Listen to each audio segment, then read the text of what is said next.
大家好，又到奇幻的通靈印記。今集繼續同大家分享有趣嘅靈異故事。當然呢一種靈異係人世間嘅靈異啊，人世間嘅靈異往往比靈界更靈異。好，故事開始。咁係真人真事嚟嘅，當然我會考慮到當事人嘅感受啦。咁我有好多資料都比較隱晦嘅。其實分享呢個故事嘅原因呢，就係好想提醒同埋警醒大家，我哋嘅每一個人嘅命運啊，我哋每一個嘅人生呢，其實都係操控喺自己嘅手上噶。我哋嘅所思所感所想，每一個嘅意識創造，都係好似一啲蝴蝶效應咁，影響到你身邊各方，以至你自己對呢個世間嘅睇法。好，故事開始啦。咁話說幾年前啦，咁有一對夫婦，咁我首先係認識佢老婆嘅，咁係一個年輕嘅夫婦啦。咁由於佢哋家中某一個小朋友啊，咁先天性咧就係出現一啲好嚴重嘅問題，醫學上係稱為腦癱啊。呢對年輕夫婦咧係好愛錫佢啲仔女嘅，咁而佢啲仔女咧都係年紀比較細，咁而點解後尾佢哋會接觸到我啦？佢哋係無意間了解到金絲嘅應用啦，仲有就係我呢個 channel 啊，奇幻的通靈記，而佢哋咧亦都好有興趣了解一啲通靈嘅現象啊，以至啲神鬼嘅故事嘅。咁而佢哋咧亦都係話佢哋本身係一啲好虔誠嘅佛教徒。咁喺我嘅角度嚟講，我當然係歡迎各方嘅朋友、各方嘅人對金絲建立呢一個應用嘅緣分啦。咁啦就最初佢哋應用咗啲金絲啦，咁之後咧就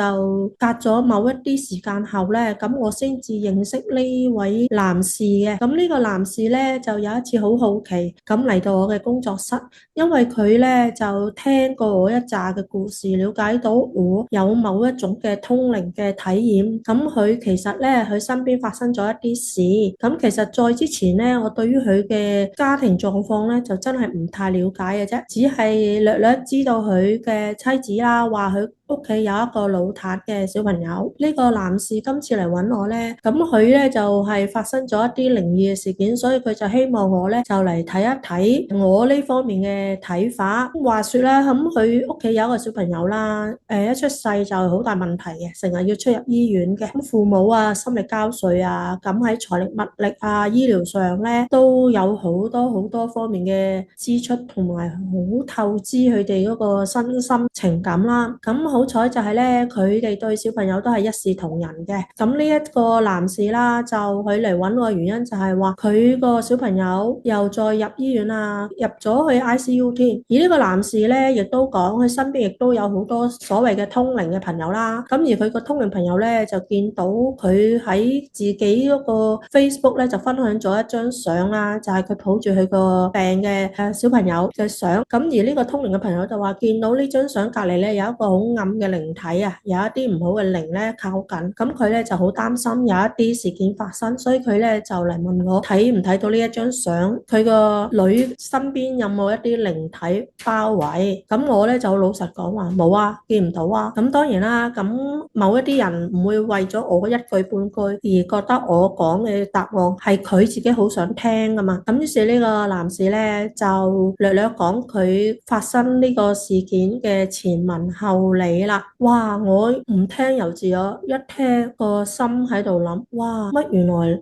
呢個世界真係人比鬼係更恐怖，靈異事件人世間更靈異。好，故事開始啦。就話說呢個男士咧，佢本身話佢係一個好虔誠嘅佛教徒啦，咁而佢亦都係話信奉藏傳佛教嘅，即係佢就係幾年前啦，咁佢有一個大女，咁呢個就係第二個女咧，就喺佢老婆懷孕嘅時候，唔知去到第幾週咧，先至驗到咧係有先天性嘅腦癱。咁當時佢咧個態度仲會覺得點解係醫院嘅問題啊？明明之前產檢都冇事，點解又會有事咧？咁所以醫院咧就要求佢哋咧就要要做人工流產啊。咁但係佢哋兩夫婦都係一啲虔誠嘅佛教徒，佢會覺得咁樣係等於殺生啊嘛。咁於是佢咧就好誠心誠意咁咧就去問佢哋嘅師傅啦。唔問由自可，一問咧先知原來佢哋所講嘅藏傳佛教嘅師傅咧，只不過係一個香港人。之後經歷咗一啲嘅操作，就喺啲尼泊爾啊、印度咧就買一啲寧波車嘅名翻嚟，咁搖身一變咧就成為咗一代宗師啦。咁原來佢個師傅就係呢一類渠道底下所成為嘅寧波車。咁當然啦，喺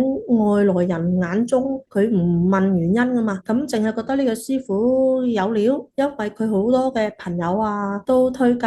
佢都係跟呢個朋友就去信呢一個香港人嘅寧波車啦。咁而呢個寧波車又自命有天眼啊，神通無敵嘅。佢哋咧就問啦，個 BB，我太太而家醫院要佢終止懷孕，咁應該點處理咧？咁呢個時候咧，呢個自認天眼神通無敵嘅香港人嘅寧波車咧，就摸住佢太太嘅肚咧，仲話我天眼見到你個女好正常啊，冇事，叫佢放心咁生佢出嚟啊，生咗出嚟仲可以收佢做契女添。咁嗱，有呢個咁嘅高人所講，又加持過，咁所以佢夫婦咧就好有信心啦，就唔理醫院嘅一次又一次嘅勸告啦，咁佢都要堅持生呢個 BB 出嚟嘅。咁點知一生出嚟咧，就真係即刻送去深切治療部啊！咁佢之後個成長啊，之後嗰個醫療嘅開支真係好驚人嘅。咁我呢個時候咧，我聽故事咧就要喺度問啦。咁你哋當時問咗呢個寧波車噶嘛？咁佢唔係話冇事嘅咩？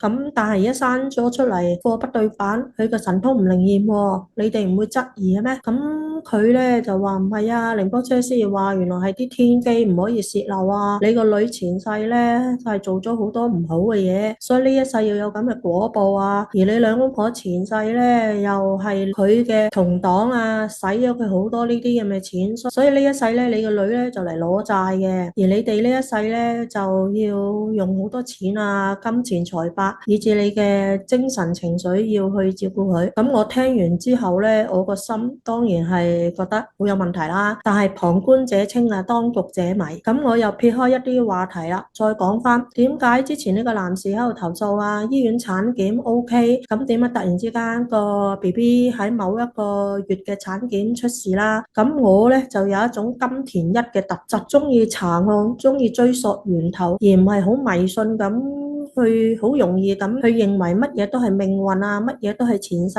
啊業報嘅，咁所有嘢都係有因有果，呢種因果係唔帶任何迷信嘅，係自信係理智嘅。咁於是我就問呢個男士啦，咁冇理由喎，產檢之前冇事，點解後尾有事啊？咁肯定係你嘅太太喺陀呢個 BB 嘅時候咧，經歷咗一啲好巨大嘅情緒或者係一啲情感上嘅創傷啊。因為我聽聞過咧，有一啲人所講啊，媽媽陀住個 BB 嘅時候咧，因為你要知道啦，生命嘅形成啊，喺個肚嘅時候咧，咁係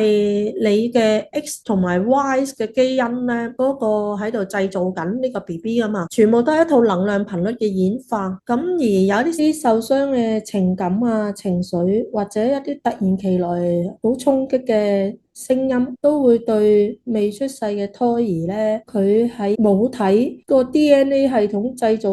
嘅時候出錯而產生出世之後形成某一啲嘅健康上嘅缺陷。咁我就聽過有一個嘅 case 咧，就係話個大肚婆曾經咧屋企走火警啊，咁啊梗係好驚噶啦，咁要行樓梯啊，個大肚婆嚇親啊，之後個 BB 咧就出現心漏症啊，咁或者係我有聽過有一啲咧就係喺陀嘅 BB 嘅時候咧，咁父母嗌交啊，或者咧話要落咗呢個細路咧，咁呢個 BB 一出世之後咧，咁呢個 BB 就有好多嘅皮膚嘅問題啊，或者係個情緒係出事咯。咁其實你要知道啊，一個胎兒咧，佢未形成之前咧，佢喺媽媽個肚嘅時候咧，其實佢已經係有意識噶。咁而我哋嘅 DNA 啊，一套能量頻率咧喺度製造呢一個肉身啊，咁你個靈魂先能夠寄入去呢一個新嘅嬰兒肉身嘅時候咧，咁等於係一個生物嘅工廠咯。咁你某一啲嘅情感啊，某一啲嘅恐懼啊，某一啲嘅聲波啊，或者某一啲嘅侵害嘅一啲有害嘅情緒毒素咧，都會影響到咧呢一個細胞工廠，呢個能量工廠喺度製造新嘅嬰兒嘅身體，以致呢個注入嘅靈魂所產生嘅心靈嘅創傷同埋恐懼咯。咁其實有好多人唔理解啊，以為一男一女嘅結合咧，淨係尋歡問樂。咁其實咧係一個好重大嘅生命製造嘅學問啊！你係扮演一個神創造生命嘅角色咯，注入無限嘅愛，或者注入咧係唔帶任何批判情感、無條件嘅愛咧，你先至能夠可以俾到呢個新生嘅 BB 咧樂觀、開心、正面同埋健康嘅身體咯。咁但係好多人喺陀 BB 嘅時候咧睇輕咗啊，反而咧以前古時咧都會有一啲胎教啊、安胎啊。咁我又睇過有一套古代嘅宮廷片啊，就講個貴妃啦喺陀仔嘅時候咧，就為咗自己個人享樂咧，就中意去睇埋晒啲刀槍劍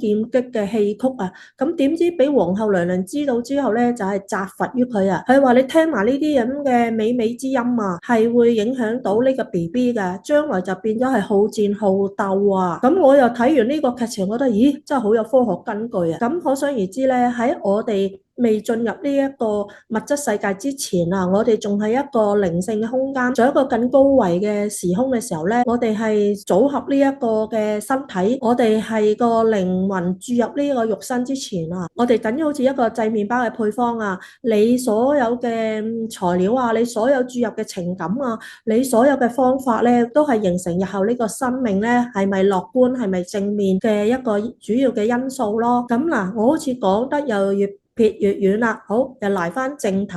咁咧，我就了解到原來呢個媽媽啦，咁佢陀 BB 嘅時候點解無啦啦 BB 會腦癱啊？原來話有一晚咧，就可能個老公啦，咁喺生意上、工作上咧要去應酬啊，咁啊飲醉咗酒翻嚟。咁而本身佢太太咧，亦都係一啲咧執念啊，或者係據理要力爭嗰啲女性嚟嘅。咁就為咗咁樣咧，就話你嘈醒晒啲女啊，或者係點樣咧？咁佢太太咧就同一個飲醉酒嘅老公咧就喺度嗌交啦。咁咧激烈爭吵到咧，後尾呢個太太咧直情係咧頭暈缺氧，要入咗1-2日醫院啦。咁好彩當時就話個 BB 冇事。咁點知喺下1-2個月咧再去產檢嘅時候咧，發現呢個 BB 咧佢係形成佢左右腦嘅時候啊。咁咧我哋本來嘅左右腦係會分開兩塊啊嘛。咁佢就喺分裂呢個腦袋嘅過程當中咧，佢個腦前葉咧就係黐住咗，分裂唔到啊。咁可想而知就係咧，可能就係你個生命工廠啊，喺個媽媽個肚嘅時候原子分裂啊，喺度建構呢個肉身嘅時候咧，咁咧就係出錯咯，就係受到呢啲激烈嘅情感啊，或者一啲傷害嘅毒素啦，咁影響咧就令到咧呢一個頻率咧就係出咗一啲問題啊，就好似你個 3D 打印啊，你 send 個 file 落去嗰部機咯，嘟嘟嘟咧，咁突然間有 virus 啊，突然間嗰個 network 中斷咧，都會形成咧嗰個 3D 打印咧棘住噶嘛，係咪？咁嗱，如果我用呢個譬喻，你就會明啦。原來咧，每一個女性啊，佢喺生兒育女嘅時候咧，都係進行緊一個好偉大嘅生命製作工程啊。咁所以咧，嗱，我要敬戒每一個咧有意思要生兒育女或者懷孕當中嘅婦女或者爸爸，咁你哋咧都要向一個未出世嘅胎兒咧多啲注入光與愛同埋無條件嘅愛啊，咁你先至能夠孕育到一個健康、開心、樂觀嘅 BB 咯。咁仲有喎，我哋要多啲啟動我哋嘅想像模式啊，我哋要想像將來嘅 BB 係要點樣啊？明亮嘅眼睛啊，皮膚白白啦，或者係一個咧好中意運動、好中意笑啊。我哋要多啲加入想像，想像就係一個更高維嘅一個情緒、更高維嘅能量啊。咁但係現代好多人咧睇太多嘅資訊咧，就係即興嘅影片啊，或者係一啲漫畫啊。反而以前古時咧，或者以前我哋嗰個時代咧，睇一啲純文字嘅小説嘅書啊，我哋個腦海咧就會自動咧會去幻想到一啲劇情或者一啲畫面咯。咁而家所有嘅機制太方便啦，我哋將我哋嗰個右腦啊，呢個右腦能夠想像製造幻想嘅空間咧 stop 咗啊。右腦係稱為我哋嘅靈性之腦啊，我哋甘願放棄咗我哋嘅靈性更高維度嘅創造，呢個係好可惜嘅。好，咁我又再繼續講翻呢個 BB 啦。咁啊好不幸啊，一出世就出現咁嘅問題。咁之後咧，咁就佢父母啊，當然又用咗好多錢喺呢個所謂嘅寧波車嗰度，就用咗好多錢啊，又話要點燈啊，又話要做拜懺啊，要懺悔啊，要拜乜拜埋，使咗好多錢啦。咁加埋佢本身嗰個醫療啦，本身要請多個工人啦，屋企又有家庭開支咧，真係好吃力嘅。呢個男士咧，亦都話佢又考慮到將來佢哋兩夫婦年紀大啦，而呢一個有問題嘅女咧，佢喺個健康上嘅醫療開支真係越嚟越龐大啊。咁佢就考慮到佢唯一個大女，咁將來大咗，如果得嗰兩公婆去照顧呢個女咧，財力物力咧係應付唔到，咁佢為咗咁樣嘅原因咧，又再生多一個小朋友，咁將來呢兩姊妹加埋佢兩個嘅老公，咁四個人財力物力就可以應付龐大醫療開支啦。咁我聽完之後咧，我個心咧就有一種講唔出嘅無奈啊！我以一個局外人，我會覺得所有事件就係因為你太過相信呢一個香港人嘅寧波車，而呢個香港人嘅寧波車順口開河，就造就咗更加多不幸嘅事件出嚟。咁但係好搞笑地咧，呢個咁嘅寧波車，佢雖然過咗身，但係佢嘅後人咧，而家仲活躍喺幕前嘅，活躍喺網上世界嘅。咁而但係又用樂觀嘅角度去睇啦，咁呢對父母咧就經歷過呢個咁大嘅事件之後咧，佢哋懂得咧對於小朋友更加包容體諒啦。咁又接觸到其他呢一類有呢啲先天問題嘅家長啊，咁佢哋都會了解到原來唔同家庭都有唔同嘅體驗面貌啦。咁佢都係創立咗另外一啲輔助嘅事業嘅。咁用樂觀嘅角度睇，令佢以前呢一個凡事好睇表面嘅金錢啊利益嘅角度呢，就進入一啲比較深度啲，懂得去推己及人啊，理解到以前佢冇了解到嘅一啲角度去思考生命啦。咁所以後尾呢個男士咧都認為我唔覺得我呢個女係嚟攞債嘅，我反而覺得咧佢係我嘅天使，佢係嚟提醒咗我。咁我就聽到呢一個分享咧，我就反而覺得呢個可能係佢哋嘅生命課題啦。但係某個角度嚟計咧，我覺得咧佢哋太過沉迷某一類嘅人物或者某一類嘅宗教演繹咯。咁其實我想講就係咧，我哋嘅人生啊，斷唔係一啲咧同你係冇血緣關係。佢淨係話自己有神通嘅人可以控制左右咯。點解我哋會甘願咧放棄自己本身對自己生命維度嘅創造啊嘅主動權啊，而送俾一啲咧喺你面前認屎認屁嘅所謂嘅高人咯。咁我就覺得咧，而家喺呢個時空啦，我哋每一個人啊，最低限度啊，中五畢業啊，大學畢業啦，都唔係清末民初嗰啲文字未開噶嘛。因為我都聽過有幾個 case 啊，又係有一啲所謂嘅神棍，又話見到佢有鬼有神，但係原來問落嗰啲神棍咧，只不過係一啲小學未畢業嘅。咁但係相反，你哋呢啲咧係大學生，見嘅世面，學問高過佢哋嘅。雖然受到某一啲陌生人三言兩語，又話自己通靈見鬼，又話你有冤親債主根咧，你就無條件咁去相信啦。咁我覺得點解我哋香港人變得咁單純呢？咁所以真係造就到好多嘅騙案所產生嘅。晚晚睇東張都睇咗好多 case 啊，東張西望啊。咁我又想講翻呢個男士啦。咁佢話之後啦，咁有一次，咁有一個國內嘅朋友啦，就同佢講：喂，山東啊，某一個通靈嘅大媽咧，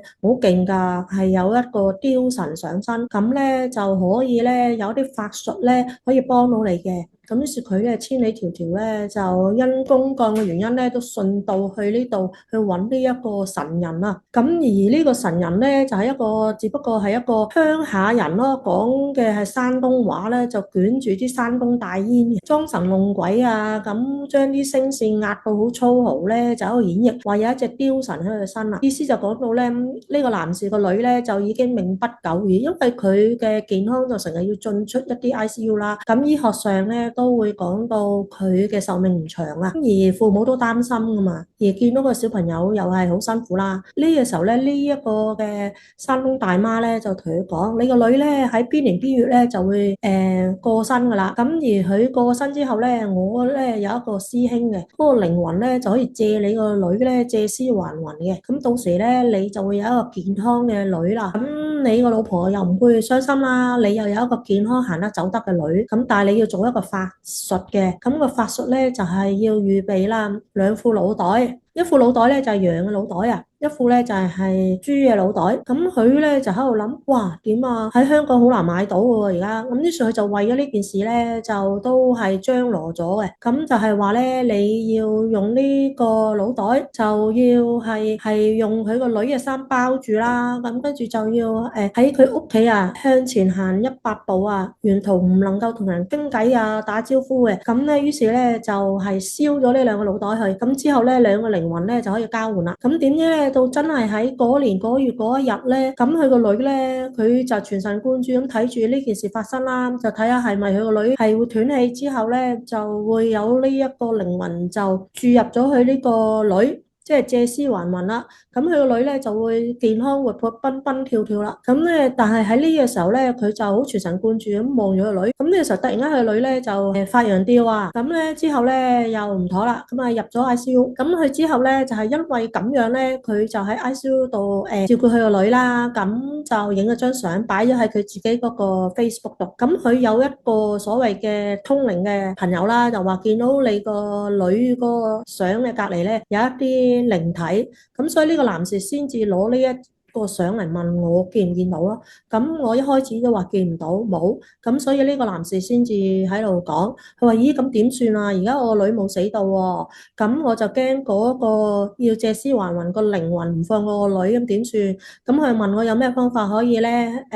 即係趕走嗰個靈體啦。咁我咧就話其實咧由頭到尾你真係俾人呃緊咯。喺我角度根本冇咁多神怪嘢，最神怪係居然我哋個腦袋會去相信呢一堆神怪嘢咯。咁我又同佢講啦，我話你所相信嗰個香港人嘅寧波車，其實舊一代嘅人都知佢係咩背景咯。不過可能你哋呢啲新進年青嘅又冇聽到啦。但係好可惜嘅，咁好多人咧去信一樣嘢咧，就唔會去查傳承啊，去查一啲嘅歷史資料咯。咁冇計。咁尤其是你要知道喺藏傳佛教啊，每一個寧波車都代傳承有根有據嘅，斷唔係咧無啦啦香港會突然間土產一個寧波車出嚟咯。咁我都聽唔少嘅，亦都有一啲客咧嚟同我講，我啊身上有啲乜嘢妖怪啊，曾經有一個男士啊，佢話佢係轉世靈童啊，不過佢憐憫香港眾生啊，所以佢冇選擇喺西藏啊，喺青海嗰度出世。如果佢喺嗰度咧，佢就係轉世靈童，佢就要做寧波車啊，所以佢咧就選擇咗嚟香港出世啊。但係佢咧天生已經法力無邊啊，跟住又話佢身上嘅妖係點樣點樣啊。我聽完又係得啖笑，我就好老實咁同佢講，我話就算啊真係喺西藏啊尼泊爾所揾出嚟嗰啲所謂嘅轉世靈童啊，佢唔係一做咗靈童之後啊就坐定粒六乜都唔使做㗎，反而佢哋嘅修煉啊比普通人更加密集啊閉關啊，同埋佢哋嗰個修行模式啊係更加嚴謹啊，普通人根本係適應唔到啊。我話你哋唔好天真啊，呢個世界冇免費午餐㗎。你前世係阿豬阿狗，你前世係神係妖係鬼，都係你前世嗰個感覺體驗，一切都要成幻覺啊。每一個靈魂千錘百煉啊，點解會選擇呢個時空嚟呢個地球去體驗啊？其實我哋所嚟啊，唔係為咗要還前世嘅債，唔係為咗我哋前世做咗乜，今世嚟攞債，今世要乜嘢啊？我想講，我哋唯一要嚟感恩報恩嘅就係呢個地球源源不絕創造各方生命維度，創造各方嘅光與愛，我哋嚟感恩宇宙萬物嘅咋。咁我希望咧借呢個故事咧，等大家咧會更加警醒啦。咁呢個絕對係一個真人真事嘅故事。咁我希望咧當事人咧就唔好介意，我咧就分享咗呢個故事，我都比較隱晦嘅。其實咧用另一個角度嚟睇咧，我哋嘅生命咧係冇分好與壞嘅。你係用乜嘢嘅角度去演繹你嘅生命，先至係最緊要咯。咁正如我成日都有提過嘅，咁海事科嘅 Mr. Cash 都講啦，我哋嘅地球人啊，大多都係受我哋嘅信念系統啊而所影響，而所創造出唔同嘅情感系統咯。你嘅信念系統啊，相信呢個地球係積極啊、樂觀啊，可以更新啊，同埋係充滿源源不絕嘅創造啊。咁我哋可以咧淘汰一啲舊嘅，去修正更新自己啊。咁一切過去嘅錯誤，一切過去嘅體驗咧，係成為你而家向前邁進步嘅一個更好嘅力量咯。咁所以我哋唔好成日將自己咧困喺一啲過去嘅咩因果業力法則嗰度，唔係我哋而家人類所演繹呢一套咁灰蒙蒙、咁唔可以逆轉、咁悲觀、咁陰沉嘅理解，一切都係承載住光與愛、樂觀積極，同埋我哋有無限嘅修正系統，我哋能夠可以邁出新嘅一步，咁你已經創造咗一個新嘅時空㗎啦。好，我今集咧就係想分享呢個故事，希望大家能夠消化到我呢個故事嘅主題啦，唔好淨係當係一啲靈異故事去聽。嗱，咁仲有咧，就係呢個月咧5月啦，5月份星期一同埋星期四咧就會舉行新心靈班嘅，咁係晏晝2點半到7點，最好咧就要留意住啲日子啦吓，留意我 Facebook 個公佈啦，同埋星期一四咧就係開班嘅。咁其實最好咧，大家有興趣嚟星海花園了解金絲嘅咧，最主要用 WhatsApp 啦，我會第一時間收到。咁都係多謝大家支持。好，今集係咁多啦，多謝大家，拜拜。